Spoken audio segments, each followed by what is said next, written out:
Detalye sa health improvement ni Kris Aquino at kalagayan niya ngayon. Netizens, ikinatuwa ang magandang estado ng kalagayan ngayon ni Kris Aquino. Ito ang buong istorya. Maganda ang bungad ng balita para na sa mga taga-suporta ni Kris Aquino na nakaabang sa estado ng kanyang kalagayan ngayon. Sa pasilip na update ng isa sa malapit na kaibigan niya na si Mama Loy Villarama, masayang ibinalita niya na bumigat na umano ang timbang ngayon ni Kris. Sa Instagram update ng pagbisita ni Mama Loy sa kaibigan, makikita sa uploaded video ang pagbuhat ni Bimbi sa kanyang ina. At kapansin-pansin na medyo mabigat na nga nang kargahin niya ang kanyang ina. Sa video, makikita rin ang magandang improvement sa kalagayan niya dahil kaya na niyang i-adjust ng mag-isa ang kanyang bed.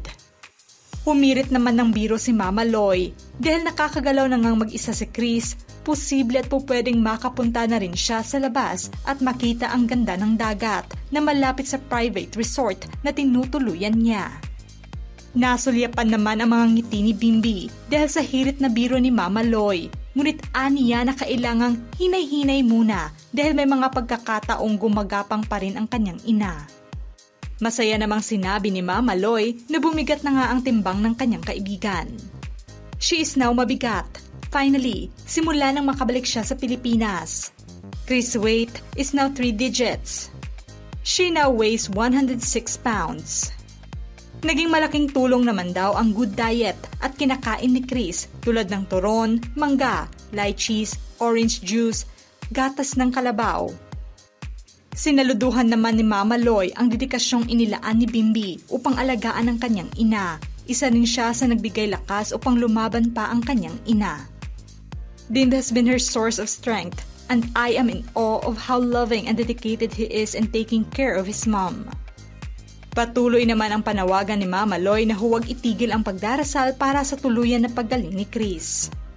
Prayer warriors, let's keep on praying please. We love you KCA. Fighting.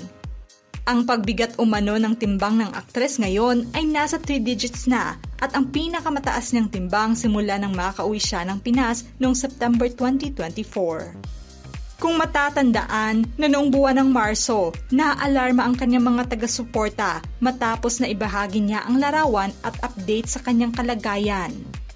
At inilahad na nasa 80 pounds o 36 kilos na lamang ang kanyang timbang. Kaya maituturing umano nila na maganda ang progreso ng kalagayan ni Kris Aquino ngayon.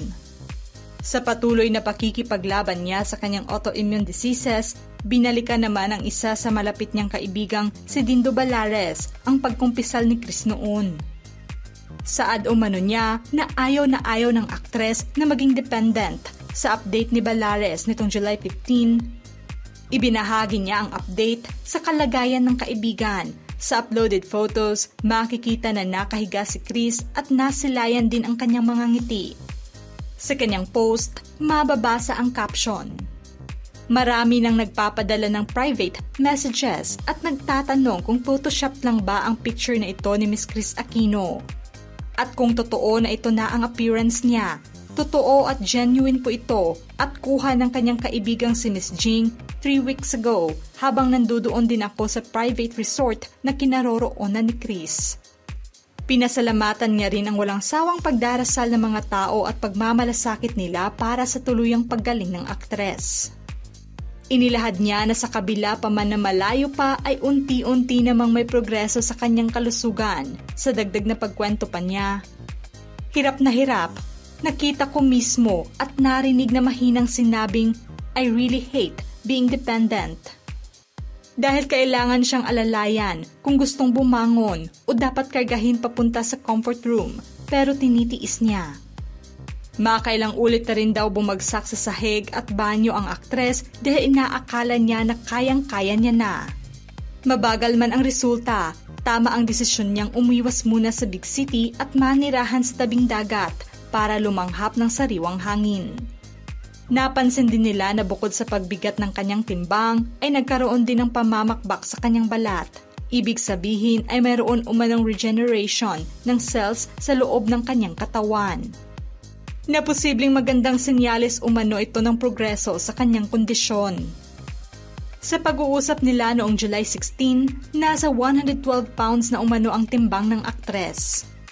Ngunit ikinabahala pa rin daw ni Kris ang pagliit ng kanyang mga balikat at binti dahil ang nadagdag na timbang sa kanya ay tila napunta umano sa kanyang thigh.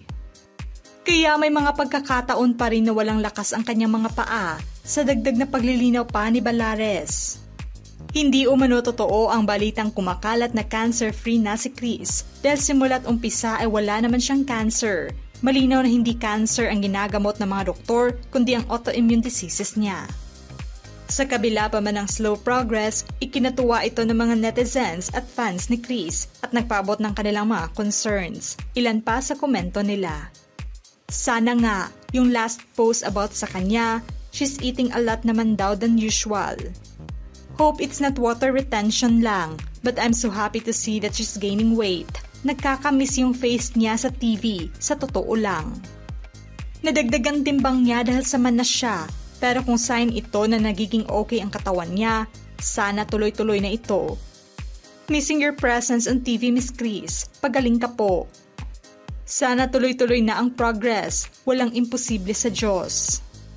Nakaraang buwan, inilahad pa ni Balares na hindi nais isa publiko ni Kris ang lugar kung saan siya nagpapagaling ngayon. Magandang paraan na rin ito pang hindi siya mabulabog at dumugin ng maraming tao habang nagpapagaling. Ibinahagi naman niya na fresh foods lahat ang kinakain ng kanyang kaibigan at na-e-enjoy ang ganda ng tanawin.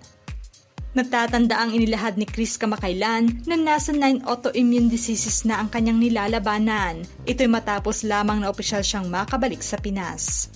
Kung babalikan, tumagal ng ilang taon ang pamamalagi ni Kris noon sa Amerika para sa kanyang gamutan. Hindi naging madali ang lahat ng naranasan niya kung saan sa kabila pa man na nagpapagaling siya ay patuloy pa rin siyang nagbibigay ng update sa kanyang kalagayan. Sa paraang iyon ay nagpaabot ng panalangin ang karamihan para sa kanyang tuluyang paggaling. Dahil sa bagong update ngayon tungkol sa kanyang kondisyon, nagpaabot naman ng pagmamalasakit ang kanyang mga kaibigan sa showbiz at ipinagdarasal din ang kanyang tuluyang paggaling.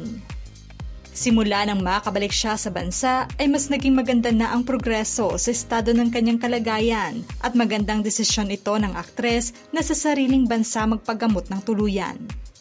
Sa progreso ng kanyang katawan ngayon, tumaas ang kumpiyansa ng kanyang pamilya at mga kaibigan na magkakaroon ng miracle sa kanyang kalagayan. Ano ang reaksyon nyo sa health improvement sa kalagayan ni Kris Aquino ngayon? Just comment below.